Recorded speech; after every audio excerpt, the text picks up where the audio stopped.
आप देख रहे हैं आवाज इंडिया, देश की भरोसेमंद आवाज। मैं हूं पिंकी। आइए नजर डालते हैं देश और दुनिया की 10 बड़ी खबरों पर। मुंबई में इमारत ध्वस्त, 14 की मौत। मुंबई से सटे विरार में एक इमारत गिरने की दर्दनाक घटना में मरने वालों की संख्या बढ़कर 14 हो गई है। 6 घायलों की इलाज के दौरान मौत हुई, जबकि गंभीर रूप से घायल 6 लोगों का इलाज चल रहा है। मलबे में 20 से 25 लोग फंसे होने की आशंका जताई गई थी। पुलिस ने इस मामले में बिल्डर को गिरफ्तार कर लिया है और रेस्क्यू टीम मलबा हटाने का काम जारी रखे हुए है। जम्मू कश्मीर में बारिश का कहर। जम्मू कश्मीर में पिछले 2 दिनों से भारी बारिश और लैंडस्लाइड ने भारी तबाही मचाई हुई है। जम्मू क्षेत्र में 41 लोगों की मौत हो चुकी है। खास तौर पर वैष्णो देवी जाने वाला जो मार्ग है, उस पर लैंडस्लाइड में मरने वालों की संख्या 34 तक पहुंच गई है।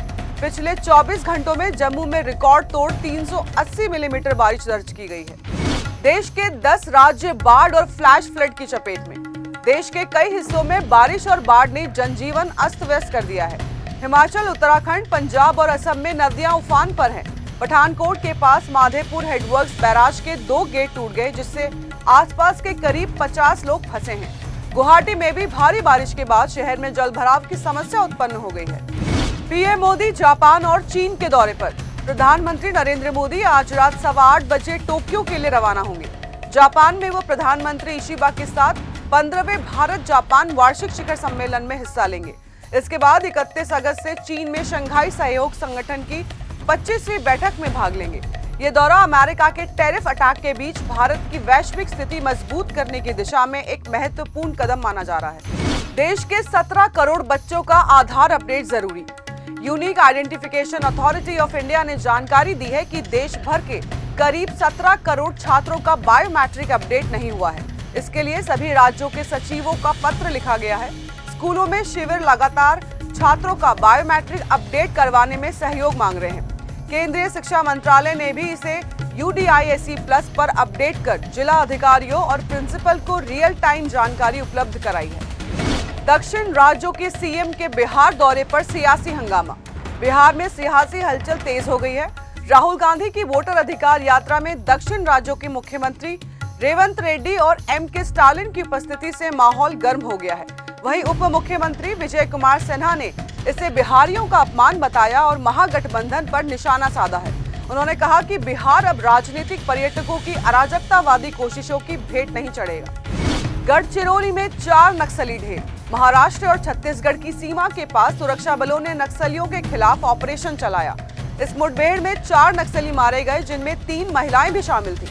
इस अभियान में कई हथियार बरामद किए गए हैं। सुरक्षा बल नक्सलियों पर दबाव बनाए रखने और स्थानीय नागरिकों की सुरक्षा सुनिश्चित करने के लिए अभियान को तेज रखेंगे। बंगाल में SIR की तैयारी। चुनाव आयोग ने पश्चिम बंगाल में विशेष गहन पूर्ण निरीक्षण यानी कि SIR की तैयारी के लिए राज्य के मुख्य निर्वाचन अधिकारी को संदेश भेजा है।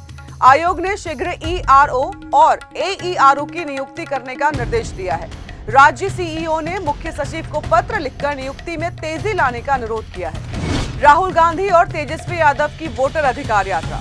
बिहार विधानसभा चुनाव से पहले कांग्रेस नेता राहुल गांधी और राजद नेता तेजस्वी यादव की वोटर अधिकार यात्रा आज 12वें दिन सीतामढ़ी पहुंची। यात्रा में दोनों नेताओं ने मां जानकी मंदिर का दर्शन किया। तेजस्वी यादव ने राहुल गांधी का जोरदार स्वागत किया। ये यात्रा वोट चोरी और SIR के खिलाफ जन जागरूकता फैलाने के उद्देश्य से जारी है।